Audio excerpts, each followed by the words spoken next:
Hola, mi nombre es Santiago Tamus y comenzamos con otro análisis económico, en este caso tasas y real estate en 2026. ¿Qué escenario nos puede estar esperando? Sabemos que cuando hablamos de real estate estamos hablando de aplicación de capital, de aplicación de fondos y el motor del mercado es justamente entonces el costo del dinero. El costo del dinero, la tasa de interés, ¿cuánto nos cuesta desde el punto de vista de tener que financiarnos para poder invertir en ese negocio, mirándolo desde el desarrollador, o también desde el punto de vista del costo de oportunidad del dinero? Cuando estamos aplicando fondos en una alternativa, estamos dejando de usarlo en otra. Los cambios entonces de la tasa de interés reconfiguran la oferta y la demanda. Según las tasas de interés, y vamos a ver el mercado norteamericano, sabemos que la Reserva Federal ha implementado una baja de tasas de interés hasta el periodo previo a la guerra. Antes había tenido una suba muy importante y esto se evidencia en las tasas de los créditos hipotecarios. Recabando del mercado, observamos que hasta el año 2021 una baja de las tasas de los créditos hipotecarios, tasas promedio, por supuesto. Luego, al haber subido las tasas de interés por la inflación que se había generado fruto de la pandemia, eso llevó a que las tasas de los créditos suban. Podemos observar cómo en el año 2023 se llega a un 7% promedio y luego paulatinamente ha ido disminuyendo hasta llegar al 6,55 actual. ¿Cuál es el problema? Si es que estas tasas se mantienen a un nivel que son el doble de aquellas que permitieron el financiamiento de compradores de propiedades hace 5 años atrás, estos compradores de propiedades no van a estar vendiendo su propiedad para poder mudarse, dado que el costo financiero es mucho más alto. Cambiarían una hipoteca al 3,5% por una hipoteca al 6,5%. Por otro lado, también el que quiere salir a comprar una propiedad se encuentra que el costo financiero es ese 6,5% en una economía que lucha por bajar la inflación a niveles que estén por debajo del 4 o 3% anualizado y se espera que para el año que viene pueda estar incluso bajando ese porcentaje. O sea que las tasas reales duplican casi a la inflación esperada y eso, por supuesto, disuade a el comprador de propiedades. Entonces, el caso de Estados Unidos, lo que podemos estar observando es que se espera una baja de tasas de interés. Justamente las tasas están en una lenta fase de normalización, por eso mostraba que venían de un 7 al 6,55, pero ojo, es un movimiento de 4 años. Los compradores, bueno, si baja más la tasa de interés, y eso recién podría pasar para el año 2027, dado determinados factores que observaremos después, que han llevado a que las tasas se mantengan altas. Eso tiene mucho que ver la guerra sobre la cual hicimos muchas veces comentarios entre Estados Unidos, Israel e Irán.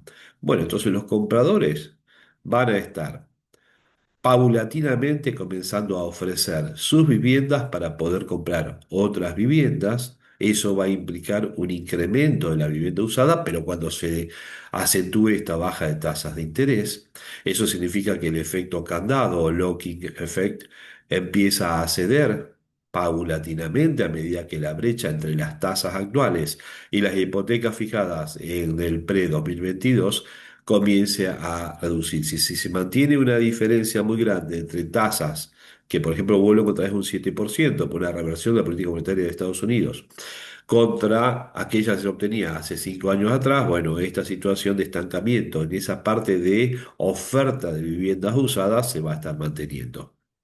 Por un lado, los desarrolladores, bueno, justamente el costo del capital para nuevos proyectos comerciales y residenciales se mantiene alto. Eso exige una disciplina muy importante en los márgenes de rentabilidad. No tantos proyectos son viables.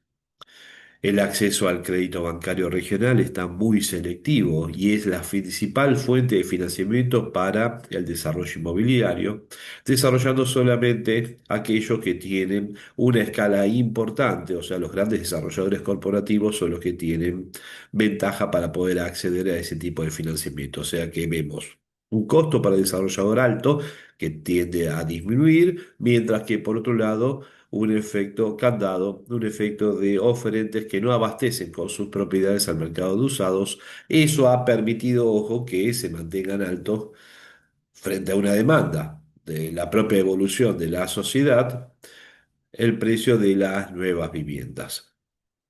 Si vamos al caso de Argentina, ahí hablamos de como fuente de financiamiento normal el crédito hipotecario. Es la forma de financiar la compra de viviendas. Acá tenemos una restricción más que importante del crédito hipotecario.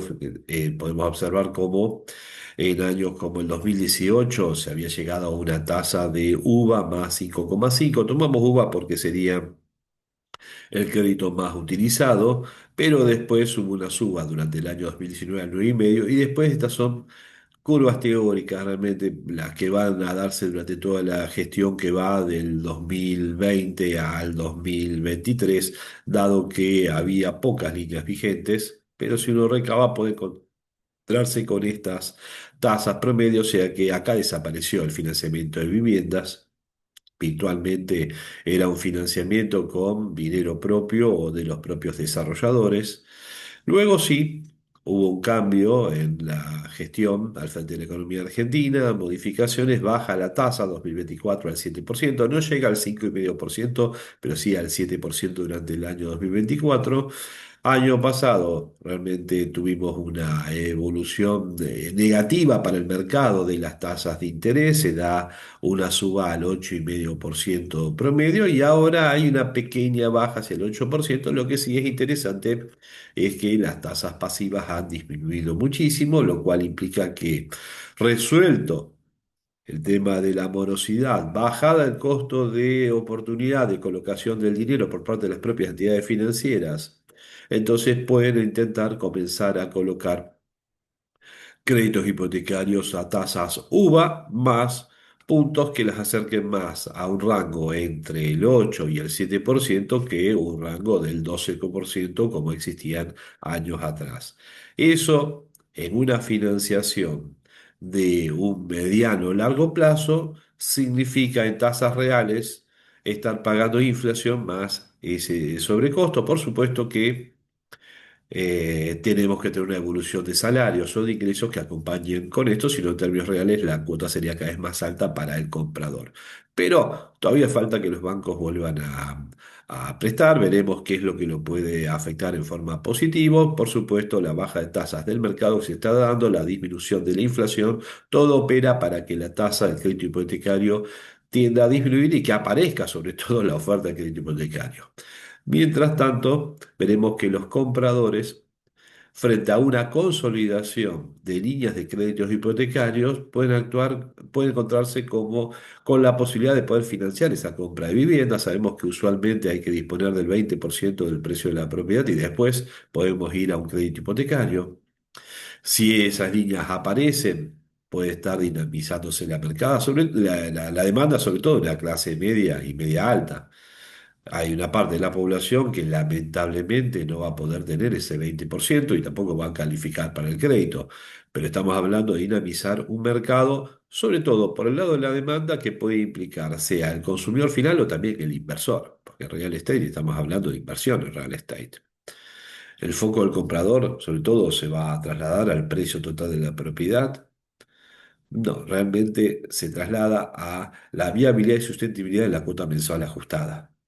Si yo me encuentro que puedo estar a hacer un defense con el alquiler de una propiedad contra el costo del financiamiento de ese 80% de la propiedad, puedo encontrarme que si, por ejemplo, pudiera obtener una renta del 8 o 10% sobre el alquiler de una propiedad, contra un costo financiero de un 7 o hasta 6% más inflación, bueno, entonces ahí puedo estar hasta pensando en que es viable la compra de una vivienda financiada, cubriéndome con los alquileres de la cuota mensual que debo estar enfrentando. Pero bueno, eso será cuando otra vez tengamos el mercado desarrollado. ¿Existió una vez un mercado de esa manera? Sí, en los 90 donde la compra de una vivienda permitía ponerla en alquiler y con ese alquiler cubrir, si no en su totalidad, todo depende ahí ya de la negociación, una parte importante del crédito hipotecario que podía estar solicitando para poder financiar la compra de la vivienda.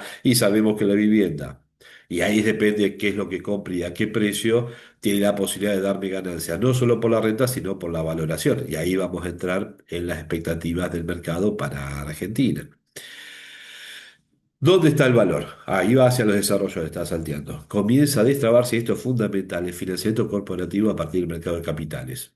Hay grandes empresas desarrolladoras que tienen potencialmente la posibilidad de emitir obligaciones negociables. Hay reuniones, hay asambleas de accionistas convocadas por empresas cotizantes en bolsa para permitir la autorización de la emisión de cientos de millones de dólares para avanzar en desarrollos inmobiliarios.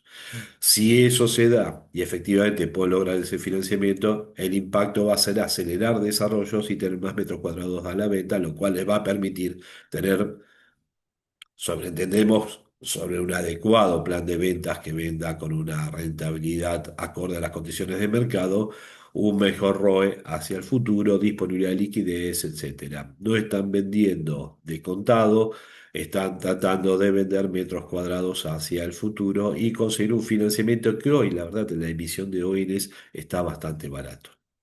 Esto le permite entonces a los constructores depender menos de la preventa tradicional desde el pozo, arrancar las obras y optimizar la estructura de capital. O sea que apalancarse en estas condiciones de mercado en dólares para las empresas no parece un mal negocio.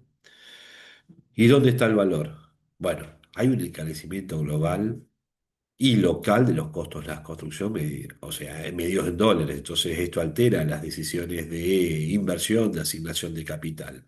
Para el caso de Estados Unidos, se espera una estabilización. El aumento de la oferta de usados limitará la apreciación agresiva de precios, mejorando marginalmente la rentabilidad que pueda obtener a partir de la renta residencial. Y eso implicará la posibilidad de una mayor demanda sobre, como dije antes, viviendas usadas que aparecen en el mercado, que entonces van a estar robusteciendo la oferta dentro del mercado y por supuesto entonces con menos costo de financiamiento, mayores desarrollos. Para el caso de Argentina, hay una oportunidad de valoración de los activos que hoy están en el mercado, de repricing, que significaría que las propiedades terminadas y aptos crédito experimentan un impulso al alza por absorción de inventario. Los desarrollos para Estados Unidos, una moderación, las grandes constructoras pierden parte de su ventaja defensiva al volver la competencia del mercado usado. Para Argentina hay una selectividad muy alta. El incremento del costo de la construcción en dólares exige que los proyectos tengan la posibilidad después de reventa a un precio que absorba esos costos, o sea que tienen que ser proyectos premium o nichos específicos como el revalorizar viviendas patrimoniales. Aptos para absorber entonces este tipo de proyectos los costos duros. Uno ve en Cava, proyectos en la zona de Palermo, por ejemplo, en otras zonas donde el metro cuadrado se vende a de $2.500 en adelante, absorbiendo un costo que está cercano a los $1.600 el metro cuadrado. Si voy a estar vendiendo propiedades que no puedan cubrir la estructura de costos, voy a estar perdiendo dinero y ya no está la absorción del inventario. Hay mucho en el mercado disponible de propiedades que están rondando los 1.000 dólares el metro cuadrado cuando la vivienda nueva sale por lo menos 1.600. ¿Cuáles son los vehículos de inversión para aprovechar estas oportunidades que dan el mercado inmobiliario? Por ejemplo, el repricing, por ejemplo, los posibles desarrollos que se van a estar dando con mayores valoraciones en el mercado argentino. Para Estados Unidos, los desarrolladores, home builders, son Lemar, D.R. Horton o directamente fideicomisos inmobiliarios diversificados llamados REITs que pueden captar la posibilidad de invertir y obtener una renta sobre la gestión de las propiedades en las cuales invierten. En el caso de BIMA, mercado local, desarrolladores y gestionadores de activos como Consultatio e IRSA, pueden ser oportunidades de negocio, por supuesto que son resultado de un análisis subjetivo que uno realiza, pues cada uno toma la decisión que vea conveniente, pero vemos la posibilidad de mucho valor a futuro en esas alternativas y después cadena de valor, construcción directamente, como la empresa Loma Negra, hablamos de cemento. Por supuesto, en esto importa muchísimo la capacidad de absorber de riesgo de cada uno. la oportunidad del ingreso en el mercado. Cada uno vemos conveniente a cualquier interesado en invertir en analizar profundamente estas inversiones. De nuestro punto de vista, a mediano y largo plazo son muy buenas oportunidades, pero bueno, cada uno tomará su decisión individual. ¿Qué podemos esperar? Para Estados Unidos hay que monitorear.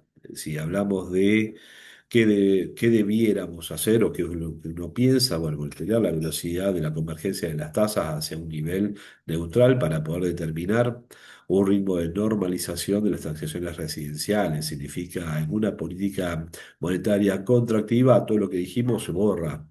Pero estamos planteando que a pesar de los efectos del aumento del precio del petróleo y una suba entonces de la inflación anualizada, Estados Unidos tiene todo para que vuelva, después de resuelto este conflicto, vuelva a una baja de las tasas de interés. Eso será durante el 2027, seguramente, será hacia el 2028, los mercados se anticipan, veremos cómo se da la evolución en esa economía. La política implementada por Donald Trump también va a afectar mucho. Si volvemos a la guerra de aranceles, también tenemos un efecto negativo sobre esta situación y podríamos decir que gran parte de lo que sucede en ese mercado ha quedado influido por estas dos grandes decisiones, el Liberation Day del año pasado, así como la guerra de Israel, Estados Unidos e Irán durante este año. Si no, las tasas ya serían mucho más bajas y el mercado estaría evolucionando de otra manera.